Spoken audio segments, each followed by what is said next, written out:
Hello friends, स्वागत है आपका पटना एक जीएस क्लासेस में। मैं आज आपका पॉलिटी का दूसरा क्लास लेने वाला हूं और ये जो क्लास है ये याद रखिएगा, अभी जो बीपीएससी की परीक्षा होने वाली है उसमें ये आपको बहुत काम आएगा। 17वीं बीपीएससी की जो परीक्षा होने वाली है, इसे क्लास को 5 मिनट देखिए और अपना नंबर जो है स्कोर आगे बढ़ाइए। तो आज का टॉपिक है न्यायपालिका जुडिशरी, और ये क्या है न्यायपालिका, इसके बारे में हम बताते हैं। देखिए 28 जनवरी को सुप्रीम कोर्ट का अभी डायमंड जुबली मनाया गया है, यानी सुप्रीम कोर्ट जो है वो 75 वर्ष की हो गई है। अब इसमें क्या खास बात है, ये देखिए कि इस जुबली समारोह पर सुप्रीम कोर्ट ने कुछ पहले लाई हैं, कुछ पहल किया है। क्या पहल किया है वो देखते हैं हम लोग, ये इंपॉर्टेंट है आपके एग्जाम के लिए। पहला है डिजिटल सुप्रीम कोर्ट रिपोर्ट। यह पहल सुप्रीम कोर्ट के फैसले को देश के आम नागरिकों तक निःशुल्क और इलेक्ट्रॉनिक प्रारूप में उपलब्ध करवाएगा। मतलब कि सुप्रीम कोर्ट ने क्या दिया है, क्या विचार किया है, क्या उसका रिपोर्ट सुनाया है, ये डायरेक्ट अब जनता को मिलेगा इलेक्ट्रॉनिक माध्यम से, सोशल मीडिया के माध्यम से। डिजिटल कोर्ट्स का पहल उन्होंने किया है। इसमें क्या होता है कि इसके तहत जिला न्यायालय के जजों को कोर्ट के रिकॉर्ड इलेक्ट्रॉनिक प्रारूप उपलब्ध कराना होगा। मतलब कोर्ट के अंदर जो भी काम हो रही है, जो भी चीज़ होगी, सब अब इलेक्ट्रॉनिक रूप से आपको उपलब्ध कराना होगा कोर्ट को, ठीक है ना। जो जिला कोर्ट होती है, निचला कोर्ट जो होती है। अब हम बात करते हैं सुप्रीम कोर्ट के बारे में। देखिए सुप्रीम कोर्ट के बारे में थोड़ा देख लेते हैं। तो आर्टिकल 124 के अनुसार भारत एक सुप्रीम कोर्ट होगा, जिसमें भारत का एक मुख्य न्यायाधीश और अन्य न्यायाधीश की संख्या, याद रखिएगा, 7 से कम नहीं होनी चाहिए। 7 से कम नहीं होनी चाहिए सुप्रीम कोर्ट के न्यायाधीश की संख्या। अगर वर्तमान में बता दें तो सुप्रीम कोर्ट में 33 अभी न्यायाधीश है और एक मुख्य न्यायाधीश मिलाकर कुल 34 न्यायाधीश कार्य कर रहे हैं। और आर्टिकल 124 के से 147 तक सुप्रीम कोर्ट की शक्तियों का क्षेत्राधिकार का उल्लेख है। आर्टिकल्स पे ज़्यादा ध्यान दीजिएगा।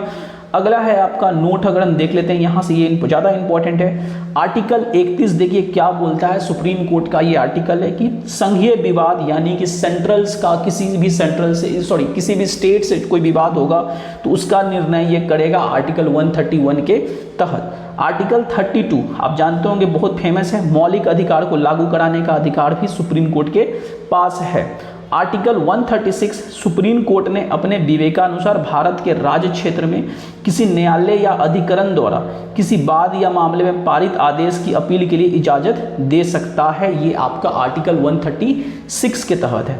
अब आर्टिकल 143 के अंदर क्या है कि ये एक सलाहकारी अधिकारिता है, ठीक है ना, किसी को भी सलाह दे सकती है आर्टिकल 143 के तहत।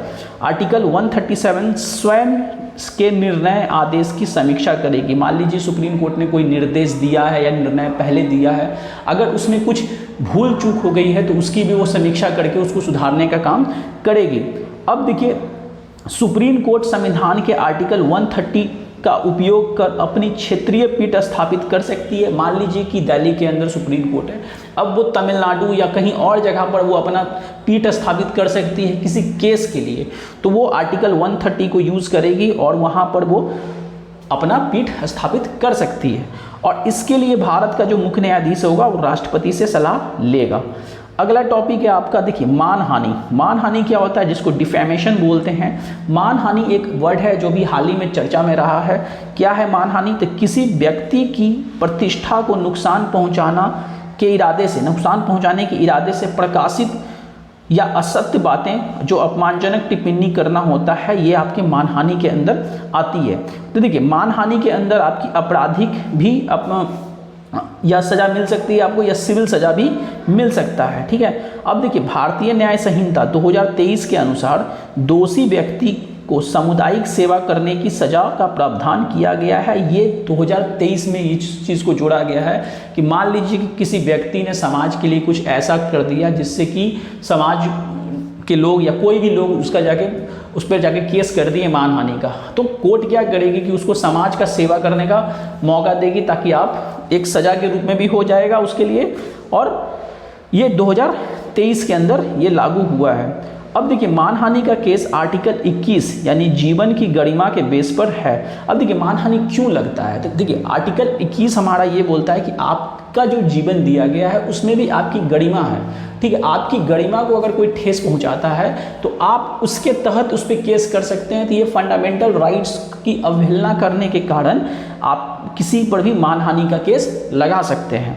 अब देखिए संविधान के आर्टिकल 19(2) के में आर्टिकल 91A के तहत आपको बोलने और अभिव्यक्ति की स्वतंत्रता का अधिकार दिया गया है, ठीक है ना। तो जब अधिकार दिया गया था तो फिर मानहानि क्यों, ठीक है ना।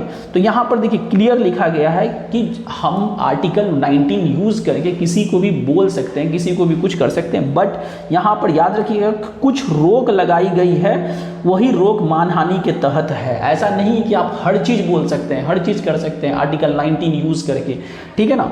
तो कुछ बातें भी रोक लगाई गई हैं, ठीक है ना, तो उसी का यूज़ करके मानहानि का दावा लगाया जाता है।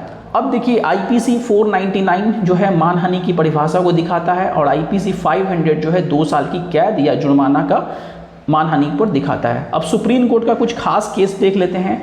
सुब्रमण्यम स्वामी बनाम भारत संघ 2016, SC ने IPC की धारा 499 को संवैधानिक रूप से वैध ठहराया था 2016 के अंदर। सुब्रमण्यम स्वामी बनाम भारत संघ का था, बोला कि नहीं मानहानि लगना चाहिए। अगर कोई बात पे कुछ किसी को बोल देता है और वो ऐसा नहीं है तो उसकी गरिमा को ठेस पहुंचता है, आर्टिकल 21 को नुकसान होता है, सो ये मानहानि लगना चाहिए। दूसरा केस है चमन लाल बनाम पंजाब राज्य, ये बहुत फेमस केस है 1970 वाला।